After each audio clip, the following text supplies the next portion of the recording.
بسم الله الرحمن الرحيم الحمد لله رب العالمين والصلاة والسلام على أشرف المرسلين وعلى آله وصحبه أجمعين أما بعد اللهم رب اشرح لي صدري ويسر لي أمري واحلل عقدة من لساني يفقه قولي اللهم علمنا ما ينفعنا وانفعنا بما علمتنا وارزقنا علما نافعا അള്ളാഹു സുബ്ഹാനഹു വ തആല അള്ളാഹുവിൻ്റെ ഈ ഭവനത്തിൽ നമ്മൾ ഒരുമിച്ച് കൂട്ടിയതുപോലെ ആഖിറത്തിൽ അള്ളാഹുവിൻ്റെ ജന്നാത്തുൽ ഫിർദൗസിൽ നമ്മളെല്ലാവരെയും ഒരുമിച്ച് കൂട്ടി അനുഗ്രഹിക്കുമാറാകട്ടെ. പ്രിയമുള്ളവരെ, ഇന്ന് നമ്മൾ പറയാൻ ഉദ്ദേശിക്കുന്നത് മദീനയുടെ ചരിത്രമാണ്.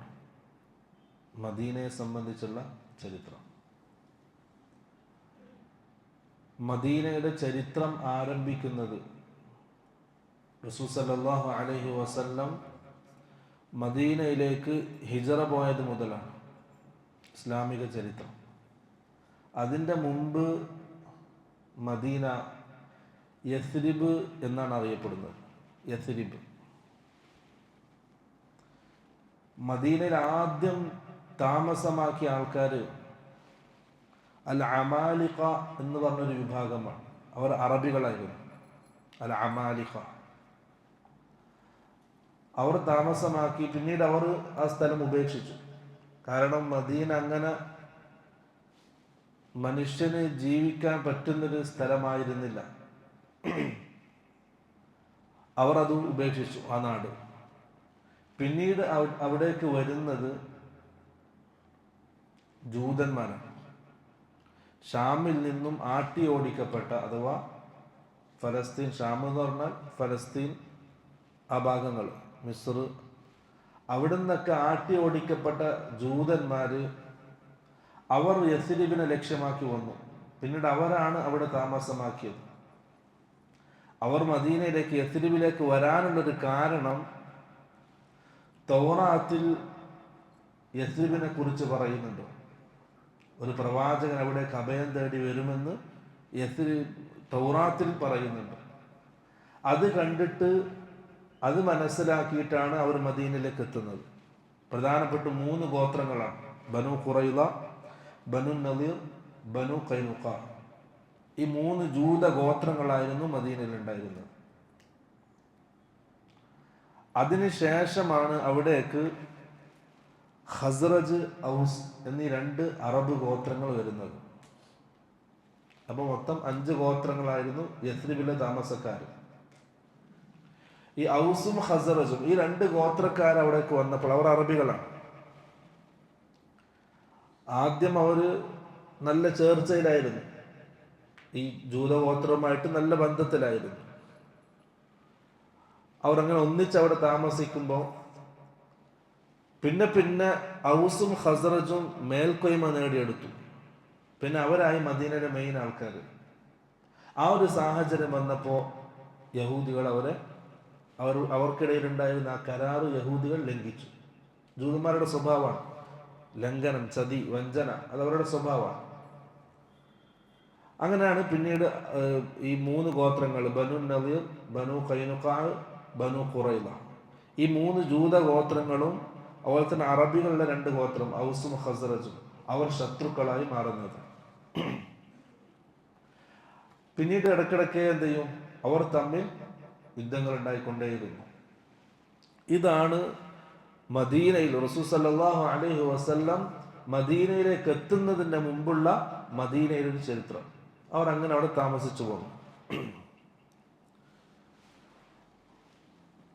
നമ്മൾ ആദ്യം മനസ്സിലാക്കുന്നത് മദീനയുടെ പേരുകളാണ്. റസൂൽ സല്ലല്ലാഹു അലൈഹി വസല്ലം വ്യത്യസ്തമായ പേരുകൾ മദീനക്ക് നൽകിയിട്ടുണ്ട്. ഒന്ന്, അത് ഏറ്റവും പ്രധാനമായ ഒരു പേര് അൽ മദീന, റസൂൽ നൽകിയ പേരാണ്. കാരണം ആദ്യം യസ്രിബ് എന്നുള്ള പേരായിരുന്നു. ഖുർആനിലും മദീനയെ സംബന്ധിച്ച് യസ്രിബ് എന്ന് പറയുന്നുണ്ട്. മുനാഫിഖുകളുടെ വാക്കായിട്ട് അള്ളാഹു ഖുർആനിൽ പറയുമ്പോൾ യസ്രിബ് എന്ന വാക്ക് പറയുന്നുണ്ട്. റസൂൽ സല്ലല്ലാഹു അലൈഹി വസല്ലം മദീനയിലേക്ക് ഹിജറ വന്നത് മുതൽ മദീനയുടെ പേര് അൽ മദീന എന്നായി. ഒരു ഹദീസിൽ കാണാം, റസൂൽ സല്ലല്ലാഹു അലൈഹി വസല്ലം പറയാം, ഉമിർതു ബിഖർയത്തിൻ തഅകുലുൽ ഖുറ യഖൂലൂന യസ്രിബ് വഹിയൽ മദീന. ഞാൻ ഒരു നാട്ടിലേക്ക് ഹിജ്റ പോകാൻ കൽപ്പിക്കപ്പെട്ടു. ആ നാടിന്റെ പ്രത്യേകത തഅകുലുൽ ഖുറ, മറ്റുള്ള നാടുകളെ അത് ഭക്ഷിക്കുന്നു, അത് തിന്നു. പണ്ഡിതന്മാർ ആ വാക്കിനെ വിശദീകരിച്ചു. പിന്നീട് മദീന വിജയിക്കും, എല്ലാ നാടുകളുടെയും മേൽ മദീന ആധിപത്യം ചെലുത്തും. അതിനാണ് അത് ലക്ഷ്യം വെച്ചത്. റസൂൽ സല്ലല്ലാഹു അലൈഹി വസല്ലമയുടെ കാലത്ത് തന്നെ ഏകദേശം മദീനയായിരുന്നു തലസ്ഥാനം. ഉമർ ബിൻ ഖത്താബ് റളിയല്ലാഹു അൻഹുവിന്റെ കാലത്ത് ഏകദേശം ഭൂഖണ്ഡത്തിന്റെ പകുതി ഭാഗവും മദീനയാണ് ഭരിച്ചിരുന്നത്. ആ രീതിയിലേക്ക് എത്തിയിട്ടുണ്ട്. എന്നിട്ട് റസൂൽ പറഞ്ഞു, യഖൂലൂന യസ്രിബ്, അവരൊക്കെ ആ നാടിനെ യസ്രിബ് എന്നാണ് പറയുക, പക്ഷെ വഹിയൽ മദീന, അതാണെന്ത്? മദീന. അതാണ് ഒന്നാമത്തെ പേര്, അൽ മദീന. രണ്ടാമത്തെ ഒരു പേര് റസൂൽ സല്ലല്ലാഹു അലൈഹി വസല്ലം പറഞ്ഞു, ത്വയ്ബ. മദീനയുടെ പേരാണ് ത്വയ്ബ. قالت فاطمة بنت قيس رضي الله عنها قال, സഹാബി വനിത പറയാണ്, തഅന ബിമിഖ്സറതിഹി ഫിൽ മിംബർ. റസൂൽ സല്ലല്ലാഹു അലൈഹി വസല്ലം ഒരു ദിവസം മിമ്പറിലായിരിക്കെ തന്റെ വടി കൊണ്ട് മിമ്പറിലൊന്ന് കുത്തി. എന്നിട്ട് പറഞ്ഞു, ഹാദിഹി ത്വയ്ബ, ഹാദിഹി ത്വയ്ബ, ഹാദിഹി ത്വയ്ബ. 3 പ്രാവശ്യം അത് അല്ലാഹുവിന്റെ റസൂൽ ആവർത്തിച്ചു. ത്വയ്ബ എന്ന് പറഞ്ഞാൽ നല്ലത്, പരിശുദ്ധമായത് എന്നർത്ഥം. അപ്പൊ മദീനയുടെ മറ്റൊരു പേരാണെന്ത്? ത്വയ്ബ. അത് റസൂൽ നൽകിയ പേരാണ്. മൂന്നാമത്തെ ഒരു പേര് താബ. റസൂൽ സല്ലല്ലാഹു അലൈഹി വസല്ലം പറഞ്ഞു, ഇന്നല്ലാഹ തആല സമ്മാ അൽ മദീനത താബ. റസൂൽ സല്ലല്ലാഹു അലൈഹി വസല്ലം പറയാൻ, അല്ലാഹു സുബ്ഹാനഹു വ തആല മദീനക്ക് താബ എന്ന് പേര് വെച്ചിട്ടുണ്ട്. ഈ ഹദീസ് ഉദ്ധരിച്ച ജാബിർ ബിൻ സമുറ റളിയല്ലാഹു അൻഹു സഹാബി പറയാണ്, സമിഅ്തു നബിയ സല്ലല്ലാഹു അലൈഹി വസല്ലം സമ്മൽ മദീനത താബ. റസൂൽ സല്ലല്ലാഹു അലൈഹി വസല്ലം മദീനക്ക് താബ എന്ന് പേര് വെച്ചത് ഞാൻ കേട്ടിട്ടുണ്ട്, താബ എന്ന് വിളിക്കുന്നത് ഞാൻ കേട്ടിട്ടുണ്ട്. അപ്പൊ മദീനയുടെ പേര് അൽ മദീന, പിന്നെ ത്വയ്ബ, താബ. ഇതൊക്കെ ഹദീസിൽ സ്ഥിരപ്പെട്ട പേരുകളാണ്. യസ്രിബ് എന്ന പേര് റസൂലിന്റെ ഹിജ്റയ്ക്ക് ശേഷം അത് വിളിക്കുന്നത് റസൂൽ വെറുത്തു. ആ പേര് അല്ലാതെ റസൂലിന് ഇഷ്ടമല്ലായിരുന്നു. കാരണം അതിന്റെ അർത്ഥം നാശം എന്നാണ്. അതിന്റെ അർത്ഥം യസ്രിബ് എന്ന പദത്തിന്റെ അർത്ഥം നാശം എന്നാണ്. കാരണം മദീനയിലെ ജനവാസം അങ്ങനെയായിരുന്നു. പ്രത്യേക രോഗങ്ങളും പ്രത്യേക കാലാവസ്ഥയും ആ ഒരു രീതിയായിരുന്നു. അതുകൊണ്ടാണ് അങ്ങനെ പേര് വന്നത് അതിന്. പക്ഷെ റസൂൽ സല്ലല്ലാഹു അലൈഹി വസല്ലം ആ പേര് വെറുത്തു. അല്ലാഹു റസൂലിന് ഇഷ്ടമല്ലായിരുന്നു അങ്ങനെ വിളിക്കുന്നത്.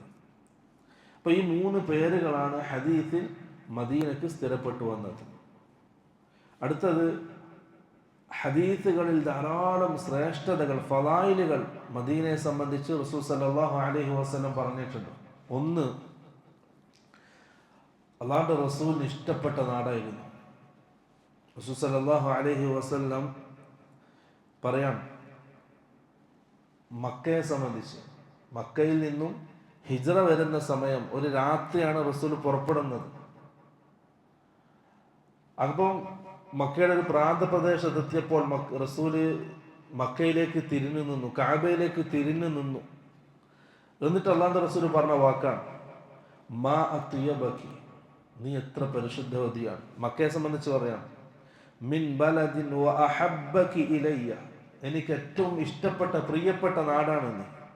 വലൗല അന്ന ഖൗമി അഖ്റജൂനി മിൻകി മാ സകൻതു ഗൈറകി, എൻ്റെ കൗമ് എൻ്റെ ഈ നാട്ടിൽ നിന്നും എന്നെ പുറത്താക്കിയിട്ടില്ലെങ്കിൽ നീയല്ലാത്ത വേറൊരു നാട്ടിൽ ഞാൻ താമസിക്കുമായിരുന്നില്ല. എന്തിനെ സംബന്ധിച്ച് പറഞ്ഞതാണ്? മക്കയെ സംബന്ധിച്ച്. ഹിജ്റ പോകുന്ന സമയത്ത് മക്കയെ സംബന്ധിച്ച് പറഞ്ഞതാണ്. ഇത് മദീനയിൽ എത്തിയപ്പോൾ റസൂൽ സല്ലല്ലാഹു അലൈഹി വസല്ലം ദുആ ചെയ്തു, അല്ലാഹുമ്മ ഹബ്ബിബ് ഇലൈനൽ മദീന, അല്ലാഹുവേ നമ്മൾക്ക് നീ മദീനയെ ഇഷ്ടപ്പെടുത്തണം. ഏതുപോലെ? കമാ ഹബ്ബബ്ത ഇലൈന മക്ക, മക്കയെ നമുക്ക് ഇഷ്ടമുണ്ടായിരുന്നത് പോലെ ഔ അഷദ്, അല്ലെങ്കിൽ അതിനേക്കാൾ ശക്തമായിട്ട് മദീനയോട് നമുക്ക് നീ ഇഷ്ടം നൽകണമേ എന്ന് റസൂൽ സല്ലല്ലാഹു അലൈഹി വസല്ലം ദുആ ചെയ്തു. അപ്പോൾ റസൂലിന്റെ ദുആ സ്വീകരിച്ച ദുആ. അപ്പൊ മക്കയേക്കാൾ പിന്നീട് ഇഷ്ടം മദീനയുടെ അള്ളാന്റെ റസൂല്. അതാണ് ഒന്നാമത്തേത്, അള്ളാന്റെ റസൂലിന് ഇഷ്ടപ്പെട്ട നാടായിരുന്നു. രണ്ടാമത്തത് അവിടുത്തെ നിസ്കാരം. അവിടുത്തെ നിസ്കാരം റസൂൽ സല്ലല്ലാഹു അലൈഹി വസല്ലം പറഞ്ഞു, എൻ്റെ ഈ പള്ളിയിൽ, അത് മസ്ജിദുൻ നബവിയിൽ നിസ്കരിക്കുന്ന ഒരു നിസ്കാരം 1000 നിസ്കാരത്തിന് തുല്യമാണ്. മസ്ജിദുൽ ഹറമിലെ നിസ്കാരം, മക്കത്തെ പള്ളിയുടെ നിസ്കാരം 1,00,000 നിസ്കാരത്തിന് തുല്യമാണ്. അപ്പൊ മദീനയിലൊക്കെ പള്ളിക്ക് എന്തുണ്ട്? ശ്രേഷ്ഠതയുണ്ട്. ആ പള്ളിയിൽ നിസ്കരിക്കുമ്പോൾ ഒരു റക്അത്ത് നിസ്കരിച്ചാൽ 1000 റക്അത്ത് നിസ്കരിച്ച പ്രതിഫലമാണ്. ഒരു ളുഹൂർ നിസ്കരിച്ചാൽ 1000 ളുഹൂർ നിസ്കരിച്ച പ്രതിഫലമാണ് മദീനത്തെ പള്ളിയിൽ. പിന്നെ റസൂൽ സല്ലല്ലാഹു അലൈഹി വസല്ലം ഒരു ഹദീസിൽ സൂചിപ്പിച്ചു, ഈമാൻ മടങ്ങുന്നത് മദീനയിലേക്കാണ്. ഇന്നൽ ഈമാന ലയറിസു ഇലൽ മദീന, ഈമാൻ മദീനയിലേക്ക് മടങ്ങും. ഏതുപോലെ? കമാ തഉറുസുൽ ഹയ്യതു ഇലാ ജുഹ്രിഹ, ഒരു പാമ്പ് അതിൻ്റെ മാളത്തിലേക്ക് മടങ്ങുന്നത് പോലെ. പാമ്പ് എപ്പോഴും മാളത്തിലേക്ക് തിരികെ പോവുക? എന്തെങ്കിലും അപകടം ശ്രദ്ധയിൽപ്പെട്ടാൽ, എന്തെങ്കിലും അപകടം മണത്താൽ പെട്ടെന്ന് എന്ത് ചെയ്യും? അഭയത്തിന് വേണ്ടിയിട്ട്, രക്ഷയ്ക്ക് വേണ്ടിയിട്ട് അത് മാളത്തിലേക്ക് തിരിച്ചു കയറും. അതേപോലെ ഈമാൻ മദീനയിലേക്ക് മടങ്ങും. സുരക്ഷിതമാകാൻ മദീനയിലേക്ക് ഈമാൻ മടങ്ങുമെന്ന് റസൂൽ സല്ലല്ലാഹു അലൈഹി വസല്ലം. അത് മദീനയുടെ ഒരു ശ്രേഷ്ഠതയാണ്. വേറെ ഹദീസിൽ റസൂൽ സല്ലല്ലാഹു അലൈഹി വസല്ലം പറഞ്ഞു, ഇന്നഹാ തയ്യിബ, മദീന പരിശുദ്ധമായതാണ്. തൻഫി അദ്ദുനൂബ്, അത് പാപങ്ങളെ ഇല്ലാതാക്കി കളയും, പാപക്കറകളെ അത് ഇല്ലാതാക്കി കളയും. കമാ തൻഫി നാറു ഖബസൽ ഫിദ്ദ, സ്വർണത്തിൻ്റെയും വെള്ളിയുടെയൊക്കെ വേസ്റ്റ് തീ കത്തിച്ച് കളയുന്നത് പോലെ, ഉരുക്കി കളയുന്നത് പോലെ മനുഷ്യനെ അവൻ്റെ പാപക്കറകളിൽ നിന്നും മദീന ശുദ്ധമാക്കിയെടുക്കുമെന്ന് റസൂൽ സല്ലല്ലാഹു അലൈഹി വസല്ലം. അത് മദീനയുടെ ശ്രേഷ്ഠതയാണ്. വേറെ ഹദീസിൽ കമാ യൻഫിൽ കീറു ഖബസൽ ഹദീദ്, ഈ കൊല്ലപ്പണിക്കാരൻ ഇരുമ്പിനെ ചൂടാക്കിയിട്ട് അതിനെ ശുദ്ധീകരിക്കുന്നുണ്ടല്ലോ, അതേപോലെ മനുഷ്യന്റെ ഹൃദയത്തെ മദീന ശുദ്ധീകരിക്കും പാപക്കറകളിൽ നിന്ന്. ഇതൊക്കെ മദീനയെ സംബന്ധിച്ച് റസൂൽ സല്ലല്ലാഹു അലൈഹി വസല്ലം പറഞ്ഞ ഹദീസുകളാണ്. വേറൊരു ഹദീസ് റസൂൽ സല്ലല്ലാഹു അലൈഹി വസല്ലം പറഞ്ഞു, ഇന്നഹാ ഹറമുൻ ആമിനുൻ, മദീന സമാധാനത്തിന്റെ നാടാണ്, നിർഭയത്വത്തിന്റെ നാടാണ്. അവിടെ പേടിക്കാനില്ല, അവിടെ നിർഭയത്വം ഉണ്ടാവും, സമാധാനത്തിന്റെ നാടാണത്. എന്നിട്ട് റസൂൽ പറഞ്ഞു, മൻ അറാദഹ ബിസൂഇൻ, ആരെങ്കിലും മദീനയിൽ എന്തെങ്കിലും പ്രശ്നം ഉണ്ടാക്കാൻ തീരുമാനിച്ചാൽ, എന്തെങ്കിലും ഒരു കുഴപ്പം ഉണ്ടാക്കാൻ ആരെങ്കിലും ഉദ്ദേശിച്ചാൽ, അദാബഹുല്ലാഹു, അല്ലാഹു അവനെ അലിയിപ്പിച്ചു കളയും. കമാ യദൂബുൽ മിൽഹു ഫിൽ മാ, വെള്ളത്തിൽ ഉപ്പലിയുന്നത് പോലെ അല്ലാഹു അവനെ നശിപ്പിച്ചു കളയും. മദീനയിൽ ആരെങ്കിലും കുഴപ്പമുണ്ടാക്കാൻ തീരുമാനിച്ചാൽ.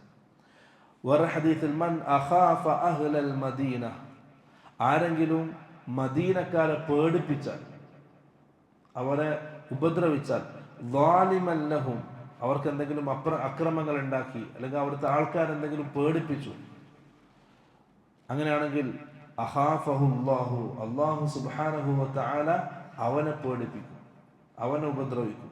വകാനത അലൈഹി ലഅനത്തുല്ലാഹി വൽ മലായികതി വന്നാസി അജ്മഈൻ, അല്ലാഹുവിൻ്റെയും മലക്കുകളുടെയും മുഴുവൻ മുഅ്മിനീങ്ങളുടെയും ശാപം അവനുണ്ടാകും മദീനയിൽ ആരെങ്കിലും കുഴപ്പമുണ്ടാക്കിയാൽ, മദീനയിൽ താമസിക്കുന്ന ആൾക്കാരെ ആരെങ്കിലും ഉപദ്രവിച്ചാൽ. അത്രയും ശ്രേഷ്ഠത റസൂൽ സല്ലല്ലാഹു അലൈഹി വസല്ലം മദീനയെ സംബന്ധിച്ച് പറഞ്ഞിട്ടുണ്ട്. ഒരു ഹദീസിൽ ലാ യുഖ്ബലു മിൻഹു സർഫുൻ വലാ അദ്ലുൻ, മദീനയിൽ ആരെങ്കിലും കുഴപ്പമുണ്ടാക്കാൻ തീരുമാനിച്ചാൽ, അവിടെ താമസിക്കുന്ന ആരെങ്കിലും പേടിപ്പിച്ചാൽ, അല്ലാഹു സുബ്ഹാനഹു വതആല അവന്റെ ഫർളും സുന്നത്തുമായ ഒരു ഇബാദത്തും ഒരു അമലും അല്ലാഹു അവനിൽ നിന്ന് സ്വീകരിക്കൂല. മദീനയുടെ ശ്രേഷ്ഠതയാണ്. പിന്നെ റസൂൽ പറഞ്ഞു, ഇബ്രാഹിം നബി അലൈഹിസ്സലാമാണ് മക്കൾക്ക് ഹറം നിശ്ചയിച്ചത്. അതേപോലെ റസൂൽ സല്ലല്ലാഹു അലൈഹി വസല്ലം മദീനയെ ഹറമായി പ്രഖ്യാപിച്ചു. ഒരു ഹദീസിൽ ഇന്ന ഇബ്രാഹിമ ഹറമ മക്ക, ഇബ്രാഹിം നബി അലൈഹിസ്സലാം മക്കയെ ഹറമായി പ്രഖ്യാപിച്ചു. വ ഇന്നി ഹറംതുൽ മദീന, ഞാൻ മദീനയെ ഹറമായി പ്രഖ്യാപിക്കും.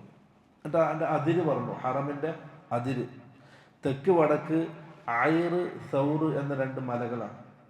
തെക്ക് വടക്കിൽ ഐർ സൗർ, അതുപോലെ തന്നെ കിഴക്ക് പടിഞ്ഞാറ് മാ ബൈന ലാബത്തൈഹ, കിഴക്ക് പടിഞ്ഞാറ് രണ്ട് മലകൾ, ലാബത്ത് എന്ന് പറഞ്ഞ രണ്ട് മലകൾ. ഈ 4 മലകളാൽ ചുറ്റപ്പെട്ടതാണ് മദീന. അതാണ് ഹറം. സല്ലല്ലാഹു അലൈഹി വസല്ലം മദീനയുടെ ഹറമിൻ്റെ പരിധി പറഞ്ഞതാണ്. ഇന്നതിൻ്റെ അടയാളങ്ങളുണ്ട്. ഇന്നതുണ്ട്. ആ മലകൾ പൂർണ്ണമായിട്ടില്ലെങ്കിലും അതിന് അതിര് നിശ്ചയിച്ചിട്ടുണ്ട്. ഉംറക്കൊക്കെ പോയാൽ നമ്മൾ ദുൽഹുലൈഫയിൽ ഇഹ്റാം കെട്ടുമല്ലോ. മദീനയിൽ നിന്നും മക്കത്തേക്ക് പോകുന്നുണ്ടെങ്കിൽ ദുൽഹുലൈഫയിൽ നിന്ന് എന്ത് ചെയ്യും? ഇഹ്റാം കെട്ടും. ആ പള്ളിയിൽ കിടക്കുന്ന കാണാം, ഇങ്ങനെ ഓരോ വലിയ ഇതാക്കി വെച്ചിട്ട് ഹറമിൻ്റെ അതിരാണ്. അത് റസൂൽ സല്ലല്ലാഹു അലൈഹി വസല്ലം നിശ്ചയിച്ചതാണ്. അതുകൊണ്ട് തന്നെ വലാ യുഹ്മലു ഫീഹാ സിലാഹുൻ ലിഖിതാലിൻ, മദീനത്ത് എന്ത് പാടില്ല? ആയുധമേന്താൻ പാടില്ല. ഹറമിൻ്റെ ഉള്ളിൽ യുദ്ധം ചെയ്യാൻ ആയുധമേന്താൻ പാടില്ല. വലാ യുസാദു സൈദുഹ, ഹറമിൻ്റെ ഉള്ളിൽ നിന്നും വേട്ടയാടാൻ പാടില്ല, അവിടുത്തെ മൃഗങ്ങളെ പിടിക്കാൻ പാടില്ല. വലാ യുഖ്തഉ ഇലാഹുഹ, അതിലുള്ള മരങ്ങൾ മുൾച്ചെടികൾ പറിക്കാൻ പാടില്ല. ഇതൊക്കെ ഹറമിനെ സംബന്ധിച്ച് പറഞ്ഞത്. മദീനത്തും മക്കത്തും രണ്ടും ഹറമിന് എന്തില്ല? ഈ കാര്യങ്ങളൊന്നും ചെയ്യാൻ പാടില്ല. അടുത്തത്, മദീനയിൽ ദജ്ജാലിന് പ്രവേശനം ഉണ്ടാവില്ല. ദജ്ജാലിന് മദീനയിലേക്ക് കടക്കാൻ കഴിയില്ല. ഹദീസിൽ റസൂൽ സല്ലല്ലാഹു അലൈഹി വസല്ലം പറഞ്ഞു, യഅതി ദജ്ജാലു വഹുവ മുഹറമുൻ അലൈഹി അൻ യദ്ഖുല നിഖാബൽ മദീന, മദീനയുടെ ചതുപ്പ് പ്രദേശങ്ങളിൽ ദജ്ജാൽ വരും മദീനയിലേക്ക് കടക്കാൻ വേണ്ടിയിട്ട്. പക്ഷേ വഹുവ മുഹറമുൻ അലൈഹി, ആ മദീന ദജ്ജാലിന് നിഷിദ്ധമാക്കപ്പെട്ട സ്ഥലമാണ്, അങ്ങോട്ടേക്ക് പ്രവേശിക്കാൻ കഴിയില്ല. വേറെ ഹദീസ് റസൂൽ സല്ലല്ലാഹു അലൈഹി വസല്ലം പറഞ്ഞു, ദജ്ജാൽ പറയുന്നതായിട്ട്, വ ഇന്നി ഊശികു അൻ യുഅ്ദന ലീ ഫിൽ ഖുറൂജ്, എനിക്ക് ജനങ്ങളിലേക്ക് പുറപ്പെടാൻ അനുവാദം നൽകുക അടുത്തിരിക്കുന്നു. ഫഅഖ്റുജ്, അങ്ങനെ അനുവാദം കിട്ടിയാൽ ഞാൻ പുറപ്പെടും. ഫഅസീറ ഫിൽ അർളി, ഭൂമിയിൽ ഞാൻ സഞ്ചരിക്കും. ഫലാ അദഅ ഖർയതൻ ഇല്ലാ ഹബത്തുഹ, ഒരു നാടും ഞാൻ പ്രവേശിക്കാതെ വിടൂല. ഭൂമിയിൽ എല്ലാ സ്ഥലത്തും ദജ്ജാൽ എത്തും. ഫി 40 ലൈല, 40 രാത്രിയോട്. അതിപ്പോൾ 40 ദിവസം ദജ്ജാൽ ഉണ്ടാവുക. ആ 40 രാത്രി കൊണ്ട് ഭൂമിയുടെ എല്ലാ സ്ഥലത്തും അവൻ എത്തും. ഗൈറ മക്ക വ തൈബ, മക്കയും മദീനയും ഒഴിച്ചു. ഫഹുമാ മുഹറമതാനി അലയ്യ, ആ മക്കയും മദീനയും എനിക്ക് നിഷിദ്ധമാക്കപ്പെട്ടിട്ടുണ്ട്. കിൽതാഹുമാ ഔ കുല്ലമാ അറദ്തു അൻ അദ്ഖുല വാഹിദതൻ മിൻഹുമാ, ആ മക്കയിലേക്കോ മദീനയിലേക്കോ ഞാൻ പ്രവേശിക്കാൻ എടുത്താൽ, അതിലേക്ക് കയറാൻ ഉദ്ദേശിച്ചാൽ, ഇസ്തഖ്ബലനി മലകുൻ, എനിക്ക് മുന്നിൽ മലക്കുകൾ വരും. ബിയദിഹി അസ്സൈഫു സൽതൻ യസുദ്ദുനി അൻഹ, ആ മലക്കുകളുടെ കയ്യിൽ വാളുകൾ ഉണ്ടാവും, അതുകൊണ്ട് തന്നെ അവർ തടയും. സഹിഹ ഹദീസാണ്. ആ രീതിയിൽ മലക്കുകളാൽ മദീനയും മക്കയും സംരക്ഷിക്കപ്പെട്ടതാണ്. ഇതും മദീനയുടെ ഒരു ഫളായിലായിട്ട് നമുക്ക് മനസ്സിലാക്കാൻ കഴിയും. വേറെ ഹദീസ് സല്ലല്ലാഹു അലൈഹി വസല്ലം പറഞ്ഞു, അലാ അൻഖാബിൽ മദീനതി മലായികത്തുൻ ലാ യദ്ഖുലുഹാ അത്താഊൻ വലദ്ദജ്ജാൽ, മദീനക്ക് ചുറ്റും മലക്കുകൾ സംരക്ഷണം ഒരുക്കിയിട്ടുണ്ട്. ദജ്ജാലും അതുപോലെ തന്നെ താഊൻ, പ്ലേഗ് രോഗം, ഇത് മദീനയിലേക്ക് പ്രവേശിക്കുകയില്ല. അത് റസൂൽ സല്ലല്ലാഹു അലൈഹി വസല്ലം പ്രത്യേകം ദുആ ചെയ്തതാണ്. ആദ്യകാലത്ത് മദീനയിൽ ഒരു പ്രത്യേക രോഗം ഉണ്ടായിരുന്നു. ആരും മദീനത്തേക്ക് വന്നാലും ആ രോഗം അവനെ പിടികൂടും.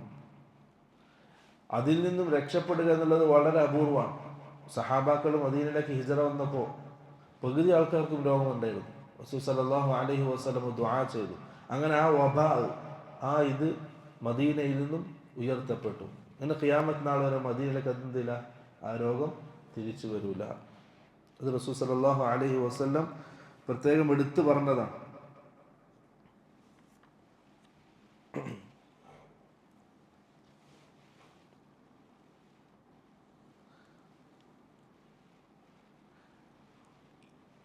അടുത്തത്,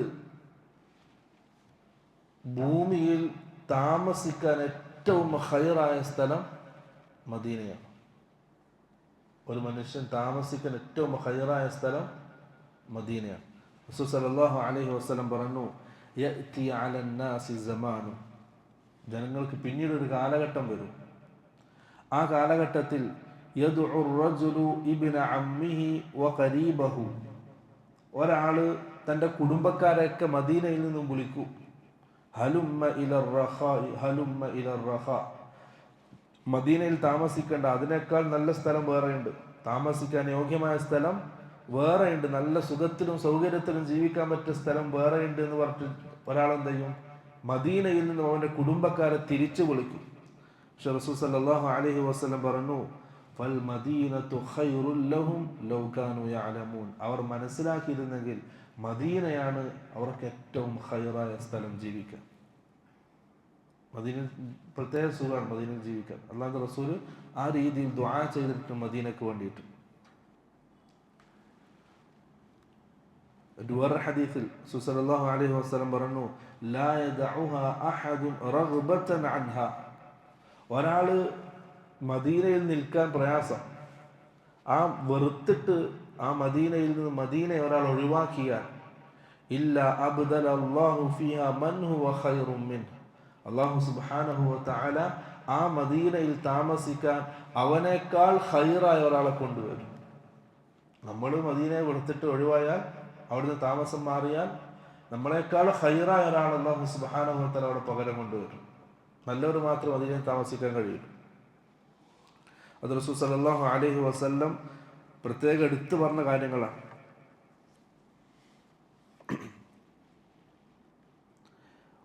വേറൊന്ന് മദീനയിലുള്ള ബർക്കത്താണ്. റസൂൽ സല്ലല്ലാഹു അലൈഹി വസല്ലം മദീനയിൽ ബർക്കത്തിന് വേണ്ടിയിട്ട് പ്രത്യേകം ദുആ ചെയ്തു. അല്ലാഹുമ്മ ബാരിക് ലനാ ഫീ മദീനത്തിന, അല്ലാഹുവേ നമ്മുടെ മദീനയിൽ നീ ബർക്കത്ത് നൽകണം. അല്ലാഹുമ്മ ജഅൽ ബിൽ മദീനത്തി ളിഅഫൈ മാ ബിമക്കത മിനൽ ബറക, അല്ലാഹു മക്കയ്ക്ക് നീ ബർക്കത്ത് നൽകിയിട്ടുണ്ട്, അതിൻ്റെ നേരെ ഇരട്ടി ബർക്കത്ത് നീ മദീനക്ക് നൽകണമെന്ന് അല്ലാഹുവിൻ്റെ റസൂൽ ദുആ ചെയ്തിട്ടുണ്ട്. അപ്പം മദീനത്തുള്ള എല്ലാത്തിനും എന്തുണ്ടാവും, ബർക്കത്ത് ഉണ്ടാവും. ബർക്കത്ത് എന്ന് പറഞ്ഞാൽ സിയാദത്തുൽ ഖൈർ, ഖൈർ കൂടുതലായിരിക്കും, എല്ലാത്തിനും ഖൈർ കൂടുതലായിരിക്കും, നമുക്ക് ഉപയോഗിക്കാൻ എന്തിനും ഖൈറായിരിക്കും.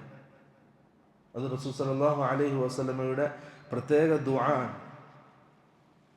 പിന്നെ റസൂൽ പ്രത്യേകം എടുത്തു പറഞ്ഞത് മദീനയിലുള്ള ഈത്തപ്പഴത്തെ സംബന്ധിച്ചാണ്. മദീനയിലുള്ള ഈത്തപ്പഴത്തിനും പ്രത്യേകതയുണ്ട്, സാധാരണ ഈത്തപ്പഴം പോലെയല്ല.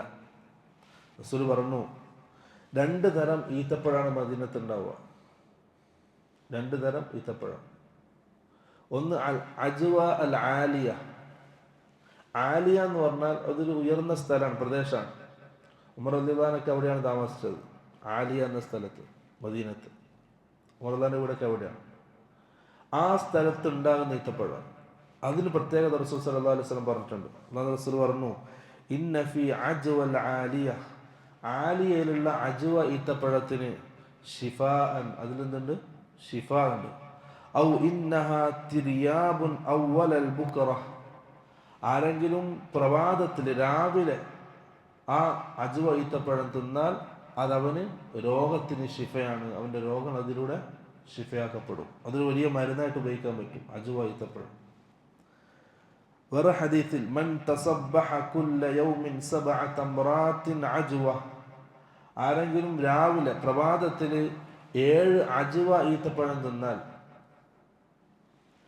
ലം യദുർറഹു ഫീ ദാലികൽ യൗമി സുമ്മുൻ വലാ സിഹ്റുൻ, ആ ദിവസം അവന് വിഷബാധ ഉണ്ടാകൂല, സിഹറും ബാധിക്കുകയില്ല.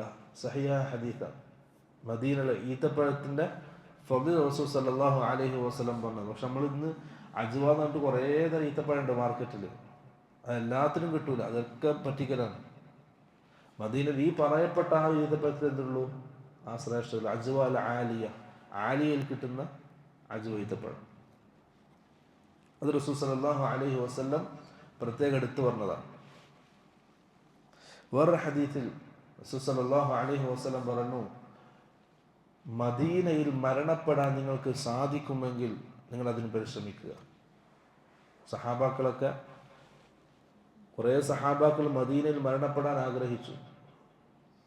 പക്ഷെ എന്നാലും ഇന്ന് ജന്നത്തുൽ ബഖീൽ അത്രയൊന്നും സഹാബാക്കളുടെ മഖ്ബറയില്ല. വളരെ കുറച്ച് സഹാബാക്കളെ ജന്നത്തുൽ ബഖീൽ ദഫൻ ചെയ്യപ്പെട്ടിട്ടുള്ളൂ. പക്ഷെ അവർ എന്തായി? ദീനിന്റെ ദഅവത്തിന് വേണ്ടിയിട്ട് ലോകത്തിന്റെ നാനാഭാഗങ്ങളിലേക്ക് പോയി. ഈ വലിയ ഖൈർ ഉപേക്ഷിച്ചിട്ടാണ് അവർ ദീനിന്റെ ദഅവത്തിന് വേണ്ടി പോയത്. അപ്പം എന്താണ്? ഇതിനേക്കാൾ ഖൈറാണ് ദീനിന്റെ ദഅവത്ത്, ദീനെത്തിക്കണം. ഇന്ന് ജന്നത്തുൽ ബഖിയ, മദീനയിലെ ഖബർസ്ഥാനാണ് ജന്നത്തുൽ ബഖിയ, അതിൽ കുറച്ച് സഹാബാക്കളേ ഉള്ളൂ. ബാക്കി എല്ലാവരും ദുനിയാവിൻ്റെ പല ഭാഗങ്ങളിലായിട്ട് അവരുടെ ഖബറുകളാണ്. കാരണം ഈ ഖൈർ ഒഴിവാക്കിയിട്ടാണ് അവർ എന്ത് ചെയ്തത്? അള്ളാഹിൻ്റെ ദീനിന് വേണ്ടി പണിയെടുത്തത്. അതാണ് ഉന്നതമായ സ്ഥാനത്തേക്ക് സഹാബാക്കൾ എത്തിയത്. റസൂൽ സല്ലല്ലാഹു അലൈഹി വസല്ലം പറഞ്ഞു, മനിസ്തതഅ മിൻകും അൻ യമൂത ബിൽ മദീന, നിങ്ങൾക്ക് ആർക്കെങ്കിലും മദീനയിൽ മരണപ്പെടാൻ സാധിക്കുമെങ്കിൽ ഫല്യമുത് ബിഹാ, ആ മദീനയിൽ നിങ്ങൾ മരിക്കുക.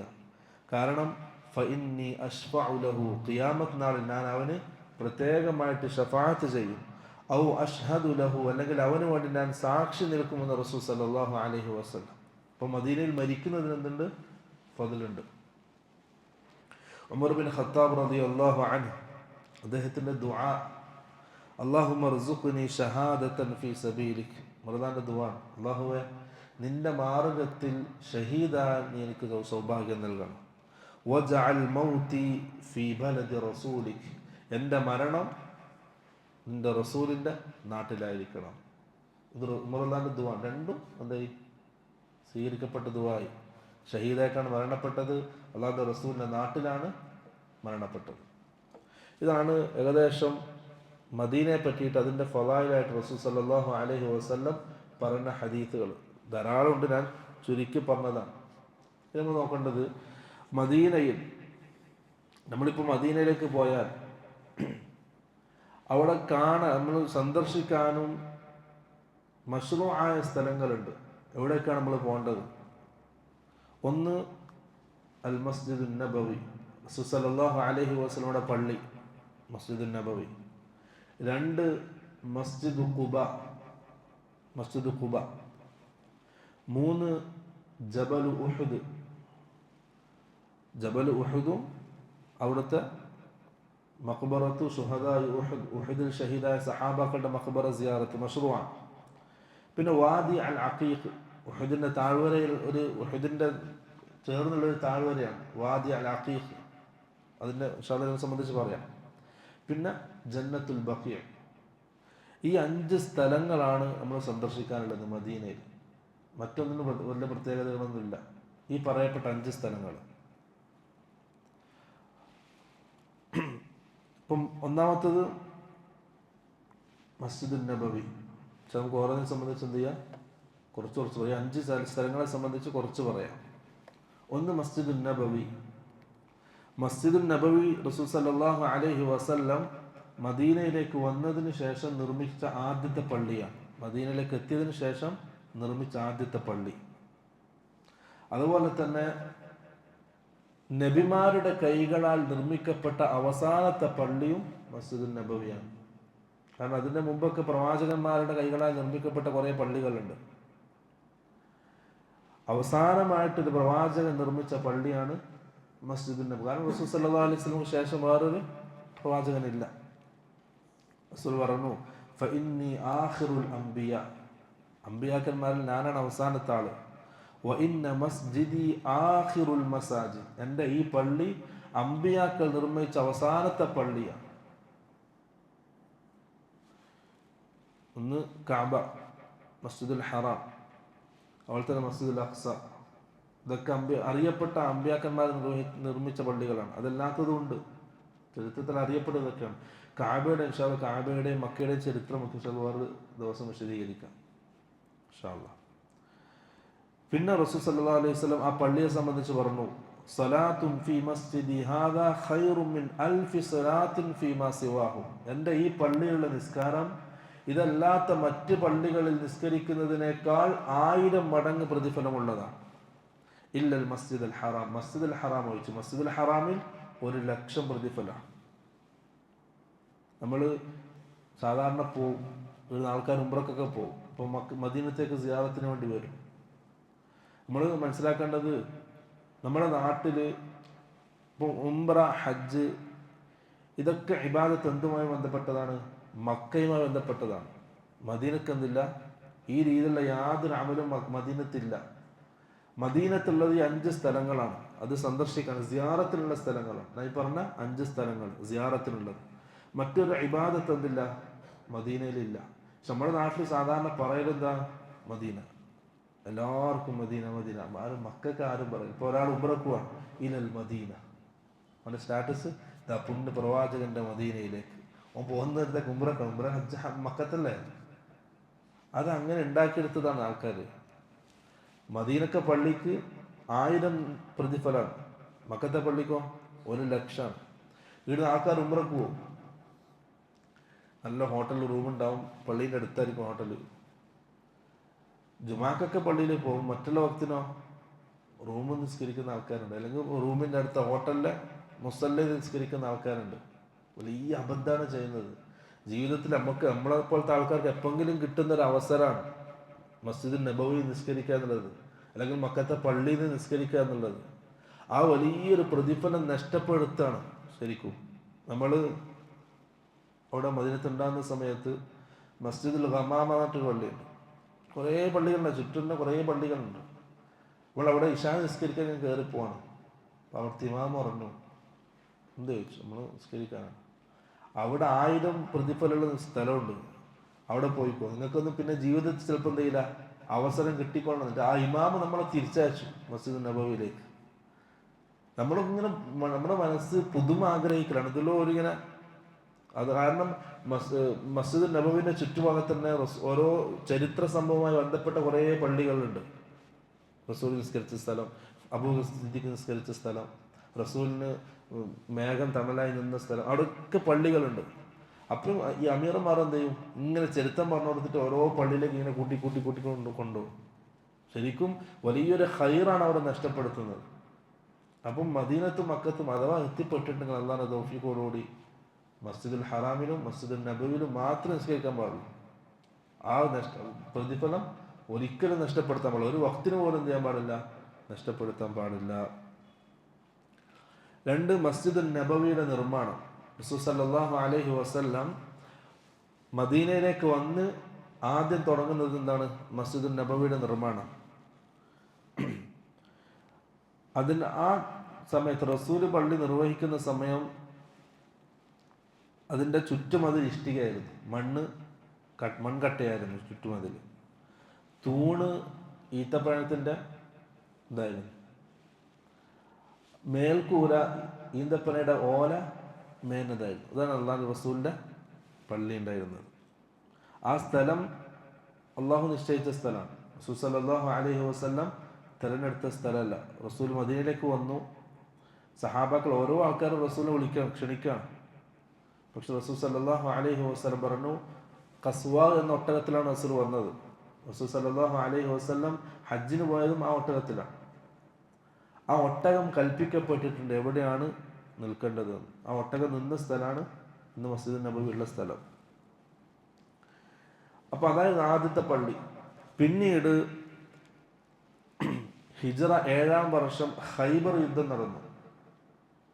ആ ഖൈബർ യുദ്ധത്തിന് ശേഷം റസൂൽ സല്ലല്ലാഹു അലൈഹി വസല്ലം പള്ളി ഒന്നും കൂടി എന്ത് ചെയ്തു? പുതുക്കി പണിതു. റസൂലിന്റെ കാലത്ത് തന്നെ പള്ളി എന്ത് ചെയ്തിട്ടുണ്ട്?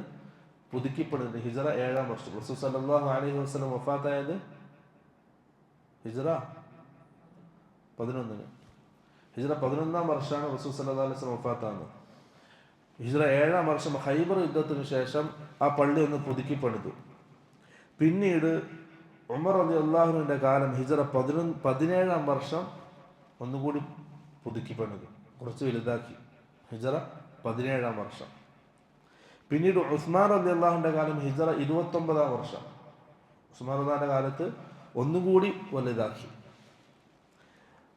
അവിടുന്ന് അതിനുശേഷം ഉസ്മാൻ റളിയല്ലാഹുവിൻ്റെ കാലം കഴിഞ്ഞ ശേഷം അതിന് പിന്നീട് ഹിജറ 88-ലാണ് വലീദ് ബിൻ അബ്ദുൽ മലിക്, ഉമവി ഭരണാധികാരിയാണ്, വലീദ് ബിൻ അബ്ദുൽ മലിക് ഹിജറ 88-ാം വർഷം നല്ലോണം വലുതാക്കി. അദ്ദേഹത്തിൻ്റെ കാലത്താണ് ഇന്നീ കാണുന്ന ഒരു കോലുണ്ടല്ലോ, ആ കോലത്തിലേക്ക് പള്ളി വികസിച്ചത്. അപ്പോഴാണ് റസൂൽ സല്ലല്ലാഹു അലൈഹി വസല്ലമയുടെ ഖബറൊക്കെ പള്ളിൻ്റെ ഉള്ളിലേക്ക് വന്നത്. നമ്മൾ കാര്യം മനസ്സിലാക്കേണ്ടത്, റസൂലിൻ്റെ റൗളയെ സംബന്ധിച്ചൊക്കെ പറയാനുണ്ട്. റസൂൽ സല്ലല്ലാഹു അലൈഹി വസല്ലമയുടെ ഖബർ അത് ദഫൻ ചെയ്യുന്ന സമയം പള്ളിക്ക് പുറത്തായിരുന്നു. നമ്മൾ ആദ്യം മനസ്സിലാക്കണം, ജാറുള്ള പള്ളിയിൽ എന്ത് ചെയ്യാൻ പാടില്ല? നിസ്കരിക്കാൻ പാടില്ല. നിസ്കാരം ബാത്തിലാണ്. പള്ളിക്ക് ചേർന്നുള്ള ജാറമുള്ള പള്ളിയിൽ നിസ്കാരം ബാത്തിലാണ്. അതുമാരൊക്കെ ഇപ്പോൾ ഫത്വ നൽകിയതാണ്, ബാത്തിലാണ് നിസ്കാരം, മാറ്റി നിസ്കരിക്കണം. കാരണം അത് നിസ്കരിക്കാൻ ചോദിച്ച സ്ഥലമല്ല. അപ്പം തിരിച്ചു ചോദിക്കുക, റസൂലിൻ്റെ മദീനത്തെ പള്ളിയിൽ റസൂലിൻ്റെ ഖബറില്ല എന്നാണ്. പക്ഷെ റസൂൽ സല്ലല്ലാഹു അലൈഹി വസല്ലം ദഫൻ ചെയ്യുന്ന സമയം ആയിഷ റളിയല്ലാഹു അൻഹയുടെ വീട്ടിലായിരുന്നു. രണ്ടുണ്ട്, ഒന്ന് ബൈത്ത്, പിന്നെ ഹുജറ. ആയിഷയുടെ ഹുജറയിലാണ് റസൂലിനെ ദഫൻ ചെയ്തത്. അതിൻ്റെ പ്രത്യേകങ്ങൾക്ക് ഇപ്പം ഗൾഫിലൊക്കെ പോയ ആൾക്കാർക്ക് മനസ്സിലാവും. അറബികളുടെ വീടുണ്ടാവും, വീടിന് ശേഷം വലിയ ചുറ്റുമതിലുണ്ടാവും, വലിയ ചുറ്റുമതിലായിരിക്കും. അതാണ് ആ ചുറ്റുമതിൻ്റെ ഉള്ളിലത്തെ സ്ഥലത്തിനാണ് ഹുജറ എന്ന് പറയുക. അപ്പോൾ ആയിഷ റളിയല്ലാഹുവിൻ്റെ വീട് അങ്ങനെയായിരുന്നു, ചെറിയ വീടാണ്, ഒരു മേൽക്കൂരയുള്ള മറച്ച സ്ഥലം, അതാണ് ബൈത്ത്. അതിൻ്റെ മുമ്പിൽ എന്തുണ്ടാവും? ചുറ്റുമതിലുണ്ടാവും, മേൽക്കൂര ഉണ്ടാവില്ല, അതാണ് ഹുജറ. ആ ഹുജറയിലാണ് റസൂൽ സല്ലല്ലാഹു അലൈഹി വസല്ലമയെ ദഫൻ ചെയ്തത്. റസൂൽ ആയിഷ റളിയല്ലാഹുവിൻ്റെ വീട് വളരെ ചെറുതായിരുന്നു. ഒരിക്കൽ ഉമർ റളിയല്ലാഹു വീട്ടിലേക്ക് വന്നു, ആയിഷ റളിയല്ലാഹുവിൻ്റെ വീട്ടിലേക്ക്. റസൂൽ ഇങ്ങനെ നിലത്ത് കിടക്കാണ്, ഈത്തമയത്തിൻ്റെ കോല വെച്ചിട്ടാണ് കിടക്കുന്നത്. റസൂലിനെ കണ്ടപ്പോൾ ഉമർ റളിയല്ലാഹു കരഞ്ഞു. എന്തിനാ കരയുന്നത് വെച്ചു. അപ്പോൾ റസൂലെ, താങ്കളുടെ പുറത്ത് ഈത്തപ്പഴത്ത് ഓലയുടെ അടയാളമുണ്ട്, അടയാളം വന്നിട്ടുണ്ട്, ഈ കാണുന്നതാണ് താങ്കളുടെ വീട്. മുറുതാൻ പറയാണ്, ഒരു പാത്രം തൂക്കിയിട്ടിട്ടുണ്ട്, കുറച്ച് ഗോതമ്പുണ്ട്, ഇതല്ലാതെ ആ വീട്ടിൽ വേറൊന്നുമില്ല. അല്ലാതെ റസൂലിൻ്റെ വീടാണ്. എന്നിട്ട് ഉമർദാൻ ചോദിച്ചു, കിസ്റയും കൈസറും അവർക്ക് ഫി അൻഹാരിൻ വസിമാരിൻ, അവരൊക്കെ സുഖലോലുപന്മാരായിട്ട് ജീവിക്കാൻ എല്ലാ സുഖ സൗകര്യങ്ങളും അവർക്കുണ്ട്. വ അൻത യാ റസൂലല്ലാഹ്, താങ്കൾ അല്ലാണ്ട് റസൂലായിട്ട് ഇങ്ങനെയാണോ ജീവിക്കുന്നത്? ഇതാണ് എന്നെ കരയിപ്പിച്ചത്. റസൂൽ സല്ലല്ലാഹു അലൈഹി വസല്ലം തിരിച്ചു ചോദിച്ചു, ഉമറെ, അവർക്ക് ദുനിയാവുണ്ട്, നമുക്ക് ആഖിറമുള്ളത് നീ തൃപ്തിപ്പെടുന്നില്ലേ? ഒറ്റ ചോദ്യമാണ്. നമുക്ക് ആഖിറാനുള്ളത്, അവർക്ക് ദുനിയാവാണ്. നമ്മുടെ ദുനിയാവ് ഇങ്ങനെയൊക്കെയാണ്. മൃദാൻ മദീന തൃപ്തിപ്പെട്ടിരിക്കുന്നു. പിന്നെ അവിടെ വേറെ ചോദ്യമില്ല. അതാണ് അല്ലാഹുവിൻ്റെ റസൂലിൻ്റെ വീട്. റസൂൽ സല്ലല്ലാഹു അലൈഹി വസല്ലം രാത്രി നിസ്കരിക്കുന്ന സമയം ആയിഷ റളിയല്ലാഹു കടന്നിട്ടുണ്ടാവും. റസൂൽ നിൽക്കും, സുജൂദ് ചെയ്യുമ്പം ആയിഷയുടെ കാലിനൊന്ന് തൊട്ടു. ആയിഷ റളിയല്ലാഹു, ഞാൻ എൻ്റെ കാല് മടക്കി വെക്കുമായിരുന്നു. റസൂൽ സുജൂദ് ചെയ്ത് പിന്നെ എഴുന്നേറ്റാൽ ഞാൻ എൻ്റെ കാല് നീട്ടി വെക്കുമായിരുന്നു. ആരുടെ വീടാണ്? അള്ളാഹിൻ്റെ റസൂലിൻ്റെ വീടാണ്. ദുനിയാവൊക്കെ അങ്ങനെയൊക്കെ ജീവിച്ചാൽ മതി. അങ്ങനെയൊക്കെ എന്തായാലും അള്ളാഹു നിശ്ചയിച്ച ആയുസ് വരെ എന്തായാലും ജീവിക്കും. അതിൻ്റെ ഇടയിൽ ആഖിറത്തിലേക്ക് ഉണ്ടാക്കുക, ദുനിയാവല്ല ഉണ്ടാക്കേണ്ടത്. ദുനിയാവ് ആവശ്യത്തിന് വേണ്ടി മാത്രം. എന്നെന്നും ബാക്കിയാകുന്നത് ആഖിറാണ്. അതാണ് റസൂൽ സല്ലല്ലാഹു അലൈഹി വസല്ലം ജീവിതത്തിലൂടെ കാണിച്ചു തന്നത്. ആയിഷ റളിയല്ലാഹു അൻഹ പറഞ്ഞു, 3 ചന്ദ്രൻ നമ്മൾ കണ്ടു, അഥവാ 2 മാസം, പൂർണ്ണ 2 മാസം. 3 ചന്ദ്രൻ നമ്മൾ കണ്ടു, അഥവാ പൂർണ്ണ 2 മാസം കഴിഞ്ഞു. റസൂൽ സല്ലല്ലാഹു അലൈഹി വസല്ലമയുടെ വീട്ടിലെ അടുപ്പ് കത്തിക്കാണ്ട് 2 മാസം ചെലവഴിച്ചിരുന്നു. എന്നാ ചിന്തിച്ചു നോക്കി ആ ഒരു അവസ്ഥ. അപ്പുറം സഹാബാക്കള്, വലിയ സമ്പന്നരായ സഹാബാക്കളുണ്ട്, വലിയ സമ്പന്നരായ സഹാബാക്കള്. പക്ഷെ റസൂൽ സല്ലല്ലാഹു അലൈഹി വസല്ലം അവരുടെ സമ്പത്തിനെ ആശ്രയിച്ചിട്ടുണ്ടായിരുന്നില്ല. സ്വന്തം എന്താണ് നയിച്ചുണ്ടാക്കിയത്, അതിലായിരുന്നു അല്ലാഹുവിൻ്റെ റസൂൽ ജീവിച്ചത്. ആരും ആശ്രയിക്കാറില്ല. റസൂൽ എന്തും കൊടുക്കാൻ തയ്യാറായ സഹാബാക്കൾ ഉണ്ടായിരുന്നു. പക്ഷെ റസൂൽ എന്തില്ല, അതൊന്നും വാങ്ങിയില്ല. അള്ളാഹു എന്തെങ്കിലും ചോദിച്ചാൽ റസൂലിന് കൊടുക്കുമായിരുന്നു. പക്ഷെ റസൂല് ഈ ഉമ്മത്തിന് മാതൃകയായിട്ട് ജീവിച്ചു. എങ്ങനെയാണ് ജീവിക്കേണ്ടത്, ദുനിയാവ് എങ്ങനെയാണെന്ന് റസൂൽ സല്ലല്ലാഹു അലൈഹി വസല്ലം ജീവിതത്തിലൂടെ കാണിച്ചു തന്നു. അതാണ് അള്ളാഹുവിൻ്റെ റസൂലിൻ്റെ വീട്. അപ്പം ആ ഹുജ്റയിലാണ് റസൂലിൻ്റെ ഖബറുള്ളത്. അത് അന്ന് പള്ളിയുടെ പുറത്തായിരുന്നു. പിന്നീട് പള്ളി വലീദ് ബിൻ അബ്ദുൽ മലിക്കിൻ്റെ കാലത്താണ് പള്ളി വികസിപ്പിച്ചത്.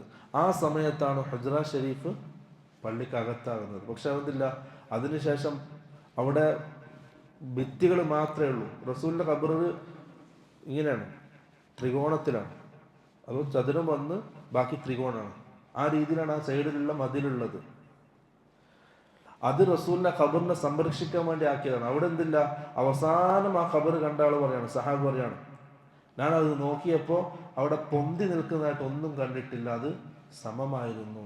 റസൂലിന്റെയും രണ്ട് ഖുലഫാ റാഷിദ് അബൂബക്കർ സിദ്ദീഖ് ഉമറുന്റെ ഖബർ സമമായിരുന്നു. ഒരു ചാണ് പോലും ഭൂമിയിൽ പൊന്തിയിട്ട് ഞാൻ കണ്ടിട്ടില്ല. അത് ആടുന്നില്ല, ഖബറിൽ ഇങ്ങനെ കെട്ടിപ്പൊക്കിയ ഖബറൊന്നും ഇല്ല. പക്ഷെ റസൂലിന്റെ ആ ഖബറിനെ സംരക്ഷിക്കാൻ വേണ്ടിയുള്ള ആ ചുറ്റുമതിലാണ് ഇന്ന് നമ്മൾ കാണുന്നത്. ഈ കാലഘട്ടത്തിൽ ആരും ഇതില്ല, റസൂലിന്റെ ഖബർ കണ്ടവരില്ല. ഇനി ഖിയാമത്ത് നാൾ വരെ അത് കാണാനും കഴിയില്ല. ആ രീതിയിൽ എന്തുണ്ട്, ഖബർ സംരക്ഷിക്കപ്പെട്ടതാണ്. ഇൻഷാ അല്ലാഹ് ഖബറിനെ സംബന്ധിച്ച് പ്രത്യേകം പറയാനുണ്ട്, കുറേ പറയാനുണ്ട് ഇൻഷാ അല്ലാഹ്. പിന്നീട് അബ്ബാസി ഭരണാധികാരി മൻസൂർ രാജാവ് ഹിജ്റ 162 വർഷം അതൊന്നും കൂടി വികസിപ്പിച്ചു. അതിനുശേഷം ഹിജ്റ 1265 ഉസ്മാനി ഖലീഫ, നമ്മൾ പഠിച്ചല്ലോ ഒട്ടോമൻ സാമ്രാജ്യം, അവർ ഒന്ന് എന്ത് ചെയ്തു, 1266 അതിലൊന്ന് വികസിപ്പിച്ചു. അതിനുശേഷം പിന്നീട് എന്താണ്, അതിൻ്റെ പണി ഇപ്പോഴും തീരാതെ നടന്നുകൊണ്ടേയിരിക്കുന്നത്. അതിനുശേഷം വന്ന ഓരോ രാജാക്കന്മാരും എന്താണ്, ഭരണം കിട്ടിയല്ലോ, അപ്പം ചരിത്രത്തിൽ ഇടം നേടാൻ വേണ്ടിയിട്ട് റസൂലിൻ്റെ പള്ളി എല്ലാവരും കൈവെക്കാൻ തുടങ്ങി. കാരണം രാജാവായിരിക്കുന്ന സമയത്ത് എന്തെങ്കിലും ചെയ്യണ്ടേ, അതിനെന്ത് ചെയ്തു. അതിനുശേഷം വന്ന ഓരോ രാജാക്കന്മാരും പള്ളിയുടെ മുന്നിൽ കൈവച്ചിട്ടുണ്ട്. അത് ഇന്നും തുടർന്നു കൊണ്ടേയിരിക്കും. അതാണ് റസൂൽ സല്ലല്ലാഹു അലൈഹി വസല്ലമയുടെ പള്ളിയുടെ അവസ്ഥ. പിന്നുള്ളത് റൗളയാണ്. റൗള എന്ന് പറയുമ്പം റസൂൽ സല്ലല്ലാഹു അലൈഹി വസല്ലം പറഞ്ഞു, മാ ബൈന ബൈതി വ മിൻബരി റൗളത്തുൻ മിൻ ദിയാദിൽ ജന്ന. എൻ്റെ വീടിൻ്റെയും അഥവാ ആയിഷ റളിയല്ലാഹുവിൻ്റെ വീട്, എൻ്റെ മിമ്പറിൻ്റെയും ഇടയിലുള്ള സ്ഥലം റൗളത്തുൻ മിൻ ദിയാദിൽ ജന്ന, സ്വർഗത്തിലെ പൂന്തോപ്പുകളിൽ ഒരു പൂന്തോപ്പാണ്. അതിൻ്റെ അർത്ഥം എന്തല്ല, അത് സ്വർഗത്തിലെ സ്ഥലം എന്നല്ല. ഹജറുൽ അസ്വദ് സ്വർഗത്തിലെ കല്ലാണ്. അതേപോലെ സ്വർഗത്തിലൊരു പൂന്തോപ്പ് എന്നല്ല. മറിച്ച് എന്താണ്, റസൂൽ സല്ലല്ലാഹു അലൈഹി വസല്ലം വേറെ ഹദീസ് പറഞ്ഞിട്ടുണ്ട്, നിങ്ങളിങ്ങനെ സഞ്ചരിക്കുന്ന സമയം എവിടെയെങ്കിലും സ്വർഗത്തിലെ പൂന്തോപ്പുകൾ കണ്ടാൽ നിങ്ങൾ അതിൽ കയറിയിട്ട് മേഞ്ഞിട്ട് പോകണം. അപ്പോൾ സഹാബാക്കൾ ചോദിച്ചു, എന്താണ് ഈ സ്വർഗത്തിലെ പൂന്തോപ്പ്? റസൂൽ എന്താ പറഞ്ഞ, ഹിലഖു ദിക്ർ, ദിക്റിന്റെ മജ്ലിസാണ്, ഇൽമിന്റെ സദസ്സാണ്. അപ്പം ആ റൗള എന്തല്ല, സ്വർഗത്തിൽ നിറക്കിയ സ്ഥലമൊന്നുമല്ല.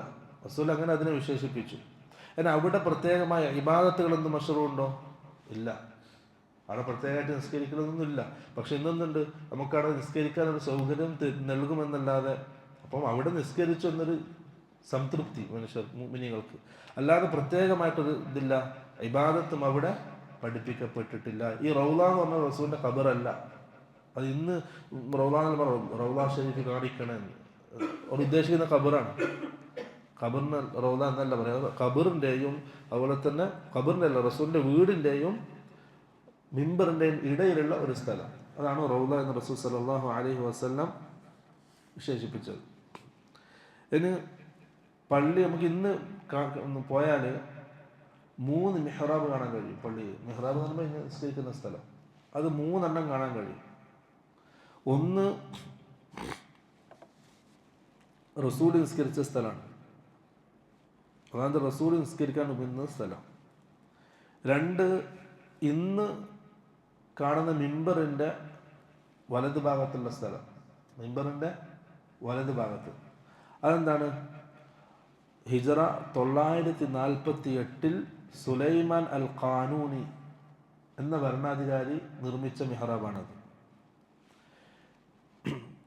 മൂന്നാമത്തത് ഇപ്പം ഇമാമ് നിൽക്കുന്ന മസ്ജിദ് നബവിയിൽ ഇമാം ഇപ്പം നിൽക്കുന്ന മെഹ്റാബ്. അങ്ങനെ 3 മെഹ്റാബാണുള്ളത്. ആ മെഹ്റാബാണ് ഉസ്മാൻ റളിയല്ലാഹു അൻഹു മെഹ്റാബായിട്ട് ഉപയോഗിച്ച സ്ഥലം. പള്ളി ഉസ്മാൻ കാലത്ത് ഹിജ്റ 29 വികസിപ്പിച്ചല്ലോ. ആ സമയത്ത് ഉസ്മാൻ റളിയല്ലാഹു അൻഹു മെഹ്റാബായിട്ടൊരു സ്ഥലം തിരഞ്ഞെടുത്തു. ആ സ്ഥലത്താണ് ഇന്ന് മസ്ജിദ് നബവിയിൽ ഇമാമ് നിൽക്കുന്നത്. ഇതാണ് പള്ളിയുമായിട്ടുള്ളത്. ഇൻഷാ അല്ലാഹ് നമുക്ക് ഹുജറ ഷരീഫ് റസൂലിൻ്റെ ഖബർ പ്രത്യേകം പറയാനുണ്ട്. പിന്നെ മദീനത്തുള്ളത് ഉഹദാണ്, ഷുഹദാ ഉഹദ്. റസൂൽ സല്ലല്ലാഹു അലൈഹി വസല്ലം മരണം അടുത്തൊരു സമയം അള്ളാഹുവിൻ്റെ റസൂലിനെ രാത്രി കാണുന്നില്ല വീട്ടിൽ. ആയിഷ റളിയല്ലാഹു അൻഹ വീട്ടിൽ കാണുന്നില്ല. ആയിഷ വീട്ടിൽ പുറത്തിറങ്ങി നോക്കുമ്പം റസൂൽ സല്ലല്ലാഹു അലൈഹി വസല്ലം ഉഹദിൽ പോയിട്ട് അവിടെ ഷുഹദാക്കൾക്ക് വേണ്ടി ദുആ ചെയ്യുമായിരുന്നു. അത് റസൂൽ പറഞ്ഞു, ഞാൻ കൽപ്പിക്കപ്പെട്ടു അവർക്ക് വേണ്ടി ദുആ ചെയ്യാൻ. റസൂൽ സല്ലല്ലാഹു അലൈഹി വസല്ലം ഉഹദിന് ശേഷം പല പ്രാവശ്യമായിട്ട് ഉഹദിൽ പോയിട്ട് അവർക്ക് വേണ്ടി സിയാറത്ത് ചെയ്തിട്ടുണ്ട്, ദുആ ചെയ്തിട്ടുണ്ട്. പക്ഷെ ബദ്റോ അന്ന് യുദ്ധം നടക്കുമ്പോൾ പോയതാണ്. അതിനുശേഷം റസൂൽ സല്ലല്ലാഹു അലൈഹി വസല്ലം പോയിട്ടില്ല. ബദ്ർ സിയാറത്ത് പ്രത്യേകം മശ്റൂ അല്ല, പ്രത്യേകമായി പറയപ്പെട്ടൊരു ഇബാദത്തല്ല ബദ്ർ സന്ദർശിക്കുക എന്നുള്ളത്. പക്ഷെ ഉഹദ് സന്ദർശിക്കൽ പ്രത്യേകമായി പറയപ്പെട്ട ഇബാദത്താണ്. അതിൻ്റെ ഹിക്മത്ത് എന്ത് അല്ലാഹു അലം, അല്ലാഹുവിനറിയാം.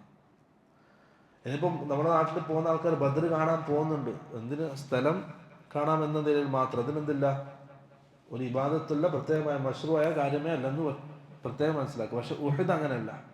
ഉഹദ് സിയാറത്ത് ചെയ്യാൻ മശ്റൂആണ്. ഉഹദ് ഹിജ്റ 3-ാം വർഷം നടന്ന യുദ്ധമാണ് ഉഹദ് യുദ്ധം. ഉഹദിൻ്റെ ഇത് ഉഹദ് മല വലിയ മലയാണ്, എന്നും കാണാൻ കഴിയും. അതിൻ്റെ ഓരോ ഉഹദിനെ സംബന്ധിച്ച് കുറേ ഹദീത്തുകൾ വന്നിട്ടുണ്ട് ഉഹദ് മലയെ സംബന്ധിച്ച്. അവിടെ നിന്നാണ് യുദ്ധം നടന്നത്. യുദ്ധം നടന്നു, ശത്രുക്കൾ പിന്തിരിഞ്ഞോടി. അതിൻ്റെ അടുത്തൊരു ചെറിയൊരു മലയുണ്ട്, ജബലുർ റഹ്മാൻ എന്ന പേര്, ഇപ്പം ജബലുർ റുമാത്ത് എന്നറിയപ്പെടുന്നു. അതിൻ്റെ മുകളിൽ റസൂൽ സല്ലല്ലാഹു അലൈഹി വസല്ലം 50 അമ്പെയ്ത്തുകാരെ നിർത്തിച്ചു. പക്ഷേ റസൂലിൻ്റെ കൽപ്പന ഇല്ലാതെ ഇറങ്ങി വരാൻ പാടില്ല എന്ന് വന്നാത്ത റസൂൽ പറഞ്ഞു, അബൂ അയ്യൂബ് അൻസാരി നേതൃത്വം. പക്ഷെ ശത്രുക്കൾ പിന്തിരിഞ്ഞോടി മുഅ്മിനീകൾ ഗനീമത്ത് സ്വത്ത് എടുക്കുന്ന സമയം അവർ റസൂലിൻ്റെ അനുവാദമില്ലാതെ ഇറങ്ങി വന്നു. യുദ്ധം അവസാനിച്ചു എന്ന് കരുതിയിട്ടാണ് ഇറങ്ങി വന്നത്. പക്ഷേ ശത്രുസൈന്യം പിൻഭാഗത്തുകൂടി വന്ന് ആക്രമിച്ചു. പെട്ടെന്നുള്ള ആക്രമണം, സഹാബാക്കൾ ചിതറി ഓടി. റസൂൽ സല്ലല്ലാഹു അലൈഹി വസല്ലമയെ വധിക്കലായിരുന്നു ശത്രുക്കൾ ഏറ്റവും പ്രധാനപ്പെട്ട ലക്ഷ്യം. അതിനവർ എന്തും ചെയ്തു. പക്ഷെ കുറച്ച് സഹാബാക്കൾ എന്ത് ചെയ്തു? റസൂലിനെ ചുറ്റും നിന്നു. അബൂ തൽഹ റളിയല്ലാഹു അൻഹു റസൂലിന് പരിചയമായിട്ട് നിന്നു. സ്വന്തം ശരീരം റസൂലിന് നേരെ നിന്നു. അദ്ദേഹം അവസാനം ഷഹീദായിട്ട് വീണു. അദ്ദേഹത്തിൻ്റെ ശരീരം തിരിച്ചറിയാൻ കഴിയാത്ത രീതിയിൽ വികൃതമായിരുന്നു. 78ഓളം വെട്ടുകളും കുത്തുകളും ആ ശരീരത്തിലുണ്ടായിരുന്നു. റസൂലിന് പരിചയമായിട്ട് നിന്നതാണ്. അങ്ങനെ കുറേ സഹാബാക്കൾ റസൂലിനെ സംരക്ഷിച്ചു. റസൂലിന് പരിക്കേറ്റിട്ടുണ്ട്, അതാണ് റസൂലിന് പല്ല് പോയിട്ടുണ്ട്, മുഖത്തുനിന്ന് രക്തം വന്നിട്ടുണ്ട്. അവസാനം ബോധരഹിതനായിട്ട് അല്ലാതെ റസൂൽ വീണു. അപ്പോൾ സഹാബാക്കൾ എടുത്തിട്ട് എന്ത് ചെയ്തു? ഹുദിൻ്റെ മലയിലെ മുകളിലോട്ട് കയറി. അങ്ങനെയാണ് ശത്രുസൈന്യം പിൻവലിയുന്നത്. അതാണ് ഹുദ്. 70ഓളം സഹാബാക്കൾ ഷഹീദായി. ഹംസ റളിയല്ലാഹു അൻഹു അങ്ങനെ പ്രധാനപ്പെട്ട സഹാബാക്കൾക്ക് ഷഹീദായി. യുദ്ധത്തിന് ശേഷം പിന്നെ റസൂൽ എന്ത് ചെയ്തു? ഉഹദിലേക്ക് വന്നു. ഓരോ മയ്യത്ത് ഇങ്ങനെ നോക്കാം. അപ്പോഴാണ് ഹംസൻ്റെ മയ്യത്ത് കാണുന്നത്. റസൂൽ പറഞ്ഞു, പെണ്ണുങ്ങൾ ആരെയും ഇങ്ങോട്ട് കിടത്തിവിടരുത്. കാരണം അത് കാണാൻ കഴിയാത്ത കോലത്തിലായിരുന്നു മയ്യത്തുകൾ. ആ ബദറിലുള്ള പരാജയത്തിൻ്റെ പക ഖുറൈശികൾ തീർത്തതാണ് പല ശരീരത്തിലും. മുസ്അബ് ബിൻ ഉമൈർ റളിയല്ലാഹു അൻഹു റസൂൽ കരഞ്ഞു അവിടെ നിന്നിട്ട്, ആ മയ്യത്തിൻ്റെ അടുത്ത് നിന്നിട്ട്. കാരണം അന്ന് ആരും കുടുംബക്കാരില്ല. മറ്റുള്ളവർക്ക് കുടുംബക്കാരുണ്ടായിരുന്നു, മുസ്അബിന് കുടുംബക്കാരില്ല മദീനയിൽ. റസൂൽ അവിടെ നിന്നിട്ട് കരഞ്ഞിട്ട് ആയത്തോതി, മിനൽ മുഅ്മിനീന റിജാലുൻ സദഖു മാ അഹദുല്ലാഹ അലൈഹി, അള്ളാഹുവിന് കൊടുത്ത കരാറ് പൂർത്തീകരിച്ച മുഅ്മിനീങ്ങൾ കുറച്ച് ആൾക്കാരുണ്ട്. അതിൽപ്പെട്ടാണ് മുസ്അബ് ബിൻ ഉമൈർ. പെണ്ണുങ്ങൾ ആരെയും കടത്തിവിടാൻ പാടില്ല എന്നാണ് റസൂൽ. അപ്പം ഉഹദ് സഹാബാക്കൾ 70ഓളം സഹാബാക്കൾ ഷഹീദായി. ഇപ്പോൾ സഹാബാക്കൾ എന്ത് ചെയ്തു? ഉഹദിൽ ഷഹീദായ അവരുടെ മയ്യത്ത് കുറേ ആൾക്കാരെ എടുത്തിട്ട് എന്ത് ചെയ്തു? ജന്നത്തുൽ ബഖീയിൽ പോയി മറമാടി. അപ്പോഴാണ് ഒരു സഹാബി പറയുന്നത്, റസൂൽ സല്ലല്ലാഹു അലൈഹി വസല്ലം പറയുന്നത് ഞാൻ കേട്ടിട്ടുണ്ട്, ആ ഷഹീദ് ഏത് മണ്ണിലാണോ അവർ ഷഹീദായി വീണത് ആ മണ്ണിന് അവകാശപ്പെട്ടതാണ് ആ ശരീരം. അപ്പം കുറേ ആൾക്കാർ എന്ത് ചെയ്തു? ജന്നത്തുൽ ബഖീയിൽ നിന്ന് തിരിച്ചു കൊണ്ടുവന്നു. മറമാടാത്ത ആൾക്കാർ ആ മയ്യത്ത് എന്ത് ചെയ്തു? തിരിച്ചു ഉഹദിലേക്ക് തന്നെ കൊണ്ടുവന്നു. അങ്ങനെയാണ് ഉഹദിൻ്റെ ആ താഴ്വരയിൽ അവർ മറമാടുക. ഇപ്പം 70ഓളം സഹാബാക്കൾ ഷഹീദായിട്ടുണ്ടെങ്കിലും എല്ലാ ആൾക്കാരുടെയും മയ്യത്ത് എന്തില്ല? ഉഹദിൽ മറമാടപ്പെട്ടിട്ടില്ല. 2 രീതിയിൽ നമുക്ക് ഖബർ കാണാൻ കഴിയും അവിടെ. ഒന്നൊരു കെട്ടിൻ്റെ ഉള്ളിൽ 3 ഖബർ. ഒന്ന് Hamza, 2 Musab bin Umair, 3 Abdullahi bin Jahsh റളിയല്ലാഹു അൻഹും. ആ 3 സഹാബാക്കളുടെ ഖബറാണിത്, ഒന്നിച്ച് കെട്ടിനുള്ളത്. ബാക്കിയൊക്കെ അങ്ങോട്ടാണ് ഉള്ളത്. അതൊന്ന് ഇങ്ങനെ പ്രത്യേകം എടുത്ത് കാണാനൊന്നും കഴിയില്ല. ബാക്കിയുള്ള കുറച്ച് ഏതാനും സഹാബാക്കൾ, ബാക്കിയുള്ളവർ എന്താണ്? ജന്നത്തുൽ ബഖീൽ മറമാടിയിട്ടുണ്ട്. ജന്നത്തുൽ പിന്നെ ഉഹദ്, റസൂൽ സല്ലല്ലാഹു അലൈഹി വസല്ലം ഉഹദിനെ സംബന്ധിച്ച് പറഞ്ഞു, ഹാദാ ജബലുൻ യുഹിബ്ബുനാ വനുഹിബ്ബുഹു. ഈ മല നമ്മൾ അതിനെ ഇഷ്ടപ്പെടുന്നു, ആ മല നമ്മളെയും ഇഷ്ടപ്പെടുന്നു. മുഅ്മിനീങ്ങളെ ഇഷ്ടപ്പെടുന്ന മലയാണ് ഉഹദ് മല. വേറൊരു ഹദീസിൽ മുന്നേ റസൂൽ പറഞ്ഞു, വഹുവ മിൻ ജിബാലിൽ ജന്ന, സ്വർഗത്തിലുള്ള മലകളിൽപ്പെട്ട ഒരു മലയാണ് ഉഹദ്. പ്രത്യേകം എടുത്തു പറഞ്ഞതാണ് ഉഹദിനെ സംബന്ധിച്ച്. മറ്റൊരു ഹദീസിൽ റസൂൽ സല്ലല്ലാഹു അലൈഹി വസല്ലമയും അബൂബക്കറും ഉമറും ഉസ്മാൻ 3 സഹാബാക്കളും റസൂലും ഉഹദിൻ്റെ മുകളിൽ കയറി. ആ സമയത്ത് ഫറജഫ ബിഹിം, ഉഹദ് ഒന്ന് കുലുങ്ങി. അപ്പോൾ റസൂൽ പറഞ്ഞു, ഉസ്ബുത് യാ ഉഹദ്, ഉഹദേ നീ അവസാനം നേരെ നിൽക്ക്. ഫഇന്നമാ അലൈക നബിയ്യുൻ, നിന്റെ മുകളിലുള്ളത് നബിയാണ്. വസിദ്ദീഖുൻ വശഹീദാൻ, അതുപോലെ തന്നെ സിദ്ദീഖാണ്, 2 ഷഹീദുമാണ്. അപ്പോൾ ഉഹദ് എന്ത് ചെയ്തു? അനങ്ങാതെ നിന്നു. ഒന്ന് റസൂല്, സിദ്ദീഖ് അബൂബക്കർ സിദ്ദീഖ്, പിന്നെ 2 ഷഹീദാൻ, ഉമർ ഉസ്മാൻ റളിയല്ലാഹു അൻഹുമ, 2 ശുഹദാക്കൾ. അങ്ങനെ ഹദീസുകളിൽ ഉഹദിനെ സംബന്ധിച്ച് പറയുന്നുണ്ട്. അതുപോലെ തന്നെ സ്വർഗത്തിൽ നരകത്തിൽ ഒരാളുടെ വലിപ്പം, അവൻ്റെ പല്ല്, നാളെ നരകത്തിൽ ഒരാളുടെ വലിപ്പത്തിനെ സംബന്ധിച്ച് റസൂൽ പറയുമ്പം അവൻ്റെ ഒരു പല്ല് ഉഹദ് മലയോളം വലിപ്പമുണ്ടാവും. അത്രയും വലിയ ശരീരമായിരിക്കും. എന്തിനാ അത്ര വലിയ ശരീരം? വേദന അനുഭവിപ്പിക്കാൻ വേണ്ടിയിട്ട്. ഒരു പല്ല് ഉഹദ് മലയോളം വലിപ്പമുണ്ടാവും. പിന്നെ ഒരു ദിവസം അബ്ദുല്ലാഹി ബിൻ മസ്ഊദ് റളിയല്ലാഹു അൻഹു, നന്ന് നേർത്ത മെലിഞ്ഞ സഹാബിയാണ്, നീളമുള്ള കാലാണ്. അദ്ദേഹം അറാഖിൻ്റെ കൊള്ളി പറിക്കാൻ മരത്തിൻ്റെ മുകളിൽ കയറി. അപ്പോൾ കാറ്റടിച്ചപ്പോൾ മരത്തിൻ്റെ കൂടെ അദ്ദേഹം ഇങ്ങനെ ആടുകയാണ്. അപ്പോൾ സഹാബാക്കൾ ചിരിച്ചു. അദ്ദേഹത്തിൻ്റെ കാല് കണ്ടപ്പോൾ സഹാബാക്കൾ ചിരിച്ചു. സല്ലല്ലാഹു അലൈഹി വസല്ലം പറഞ്ഞു, ലരിജ്ലു അബ്ദില്ലാഹി അത്ഖലു ഫിൽ മീസാനി മിൻ ജബലി ഉഹദ്. എന്നാൽ ആഖിറത്തിൽ നമ്മൾ ഓരോരുത്തരും അല്ലാഹു തൂക്കും. മീസാൻ നമ്മുടെ അമലുകളും തൂക്കും, അതിൻ്റെ കൂടെ നമ്മളെയും തൂക്കും. അവിടെ തൂക്കുന്ന സമയം മീസാനിൽ അബ്ദുല്ലാഹി ബിൻ മസ്ഊദിൻ്റെ ഈ കാല് ഉഹദ് മലയോളം കാലം തൂങ്ങുമെന്ന് റസൂൽ സല്ലല്ലാഹു അലൈഹി വസല്ലം. അങ്ങനെ ഉഹദിൻ്റെ മലയെ സംബന്ധിച്ച് ഹദീത്തുകൾ എന്നുണ്ട്, വ്യത്യസ്തമായ രീതികളിൽ വന്നിട്ടുണ്ട്. അതാണ് ഉഹദ്. പിന്നെ ജന്നത്തുൽ ബഖിയ, മദീനയിലെ ഖബർസ്ഥാനാണ് ജന്നത്തുൽ ബഖിയ. അവിടെ ദഫൻ ചെയ്യുന്ന പ്രത്യേകമായ ഫദിൽ റസൂൽ സല്ലല്ലാഹു അലൈഹി വസല്ലം പറഞ്ഞിട്ടുണ്ട്. മദീനയിൽ വഫാത്തായ സഹാബാക്കളൊക്കെ മറമാടപ്പെട്ടത് ജന്നത്തുൽ ബഖിയിലാണ്. റസൂലിൻ്റെ മക്കൾ, റസൂലിൻ്റെ ഭാര്യമാർ, പ്രധാനപ്പെട്ട സഹാബാക്കൾ, അവരൊക്കെ ജന്നത്തുൽ ബഖിയിലാണ്.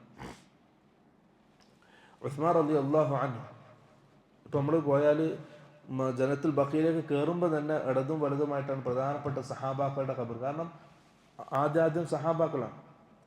പക്ഷെ ഉസ്മാൻ റളിയല്ലാഹുവിൻ്റെ ഖബർ ഇപ്പം നമ്മൾ കുറച്ച് അങ്ങോട്ട് പോയിട്ട് നടുഭാഗത്താണ് ഉണ്ടാവുക. മധ്യഭാഗത്താണ് ഉസ്മാൻ റളിയല്ലാഹുവിൻ്റെ ഖബർ ഉള്ളത്. അതാകാനൊരു കാരണം, ഉസ്മാൻ റളിയല്ലാഹുവിൻ്റെ കാലം, ഉസ്മാൻ റളിയല്ലാഹു ഷഹീദാക്കപ്പെട്ടത് മുസ്ലിങ്ങളുടെ കൈകളിലാണ്. അഥവാ ഉസ്മാൻ റളിയല്ലാഹുവിൻ്റെ ഭരണത്തിനെതിരെ ശബ്ദിച്ച് അതിനെതിരെ പോരാടുന്ന മുസ്ലിങ്ങളായിരുന്നു. അപ്പോൾ അവരുടെ കൈകളിലാണ് എന്ത് ചെയ്തത്? ഉസ്മാൻ തന്നെ ഷഹീദായത്. ആ സമയം സഹാബാക്കൾ പറയാണ്, ഉസ്മാൻ റളിയല്ലാഹു ഷഹീദായി, അദ്ദേഹത്തെ കുളിപ്പിച്ച് റെഡിയാക്കി നിസ്കരിച്ച് ഖബറടക്കാൻ പുറത്തേക്ക് എടുത്തു മയ്യത്ത്. ആ സമയത്ത് മുബത്തദീങ്ങൾ ഉസ്മാൻ റളിയല്ലാഹു കല്ലെറിയുമായിരുന്നു. അത്രയും ദേഷ്യമായിരുന്നു അവർക്ക്. അവർ ഉസ്മാൻ റളിയല്ലാഹുവിൻ്റെ ശരീരത്തിന് മയ്യത്തിന് നേരെ കല്ലെറിയുമായിരുന്നു. അപ്പോൾ സഹാബാക്കൾ എന്ത് ചെയ്തു? ഈ മയ്യത്തുമായിട്ട് ഓടി. ആ ഓടുന്ന സമയം ഉസ്മാൻ റളിയല്ലാഹുവിൻ്റെ തല ഇങ്ങനെ ആ പലകക്ക്, മയ്യത്ത് കട്ടിലെ പലക ഉണ്ടല്ലോ, ആ പലകക്ക് ഇങ്ങനെ അടിക്കുന്നുണ്ടായിരുന്നു. അങ്ങനെ സഹാബാക്കൾ എടുത്ത് ഓടി ജന്നത്തുൽ ബഖിയിലേക്ക്. പക്ഷെ അവിടെ എത്തിയാലും പേടി. ഖബറടക്കിയാൽ എന്ത് ചെയ്യും? എടുത്ത് പുറത്തേക്ക് ഇടും. അത്രയും ദേഷ്യം ഉണ്ടായിരുന്നു ഉസ്മാൻ റളിയല്ലാഹുവിനോട്, അഥവാ മുബത്തദീങ്ങൾക്ക്, ഖവാരിജിങ്ങൾക്ക്. ഇന്നുണ്ട് അഹ്ലുസുന്നന്റെ ഇമാമിങ്ങൾക്കെതിരെ അവരുടെ അത്രയും ദേഷ്യം ആർക്കുണ്ട്? മുബത്തദീങ്ങൾക്കുണ്ട്. ഇപ്പം ജന്നത്തുൽ ബഖീൽ ഖബറടക്കാൻ കഴിയില്ല. അപ്പം അവസാന ഭാഗം ചെറിയ കാടുണ്ട്, കുറ്റിക്കാട്. രാത്രി സമയം ആ കുറ്റിക്കാട്ടിൻ്റെ പിറകിലാണ് ഉസ്മാൻ റളിയല്ലാഹു എന്ത് ചെയ്തത്? സഹാബാക്കൾ ദഫൻ ചെയ്തത്. ആ ഒരു ഭാഗമാണ് ഇന്ന് മധ്യത്തിലെത്തിയത്, നടുഭാഗത്തെത്തിയത്. അതുകൊണ്ടാണ് നമ്മൾ കയറി ജന്നത്തുൽ ബഖീന്റെ നടുക്കെത്തുമ്പോഴാണ് ഉസ്മാൻ ഗഫാർ റളിയല്ലാഹുവിന്റെ ഖബർ കാണാൻ പറ്റുക. കയറുമ്പോൾ തന്നെ അടുത്ത് പ്രധാനപ്പെട്ട സഹാബാക്കളുടെ ഖബർ. അതാണ് ജന്നത്തുൽ ബഖീ. റസൂൽ സല്ലല്ലാഹു അലൈഹി വസല്ലം ജന്നത്തുൽ ബഖീ സന്ദർശിക്കുകയും അവർക്ക് വേണ്ടി ദുആ ചെയ്യാറുമുണ്ടായിരുന്നു. അതുപോലെ തന്നെ മസ്ജിദ് ഖുബ, അല്ലാഹുവിന്റെ റസൂല് മക്കത്തു നിന്ന് വന്നു ഖുബയിലെത്തി. എന്നിട്ട് അവിടെ ഖുബയിൽ എന്ത് ചെയ്തു? പള്ളി നിർമ്മിച്ചു. ആ പള്ളിയാണ് മസ്ജിദ് ഖുബ. പിന്നെ അവിടെ നിന്നാണ് റസൂൽ എന്ത് ചെയ്തത്? മദീനത്തേക്ക് വരുന്നത്. അതിൻ്റെ ശ്രേഷ്ഠത, എല്ലാ ശനിയാഴ്ചയും റസൂൽ സല്ലല്ലാഹു അലൈഹി വസല്ലം വുളൂ ചെയ്തിട്ട് മസ്ജിദ് ഖുബയിലേക്ക് നടന്നിട്ടോ അല്ലെങ്കിൽ വാഹനപ്പുറത്തോ പോകുമായിരുന്നു. എന്നിട്ട് അവിടെ 2 റക്അത്ത് നിസ്കരിക്കുമായിരുന്നു. എല്ലാ ശനിയാഴ്ചയും റസൂൽ ചെയ്യാറുണ്ടായിരുന്നു. അങ്ങനെ ചെയ്താൽ ഒരു ഉംറയുടെ പ്രതിഫലം റസൂൽ സല്ലല്ലാഹു അലൈഹി വസല്ലം വാഗ്ദാനം ചെയ്തിട്ടുണ്ട്. അപ്പം നമ്മൾ പോയാൽ എന്ത് ചെയ്യണം? വുളൂ ചെയ്തിട്ട് ഏതെങ്കിലും ഒരു നിസ്കാരത്തിന്, അങ്ങനെ തന്നെ പ്രത്യേകമായ 2 റക്അത്ത് നിസ്കാരമില്ല, മസ്ജിദ് ഖുബയിലേക്ക് നടന്നു പോയി. അവിടെ നിന്ന് നടക്കാനുണ്ട്, മംഷ ഉണ്ട്, നടക്കാൻ തന്നെ സൗകര്യമുണ്ട്, അതിൻ്റെ സൗകര്യം ഏർപ്പെടുത്തിയിട്ടുണ്ട്. മസ്ജിദ് ഖുബയിലേക്ക് പോയി അവിടെ 2 റക്അത്ത് നിസ്കരിച്ച് അല്ലെങ്കിൽ ഏതെങ്കിലും ഒരു നിസ്കാരത്തിൻ്റെ സമയത്ത് അവിടെ എത്തി ആ നിസ്കാരത്തിൽ ജമാഅത്തിൽ അവിടെ പങ്കെടുത്താൽ ഒരു ഉംറ ചെയ്ത പ്രതിഫലം റസൂൽ സല്ലല്ലാഹു അലൈഹി വസല്ലം വാഗ്ദാനം ചെയ്തിട്ടുണ്ട്. ഈ പറയപ്പെട്ട കാര്യങ്ങളാണ് മദീനയിൽ നമ്മൾ കാണാനുള്ളതും സിയാറത്ത് ചെയ്യാനുള്ളതും.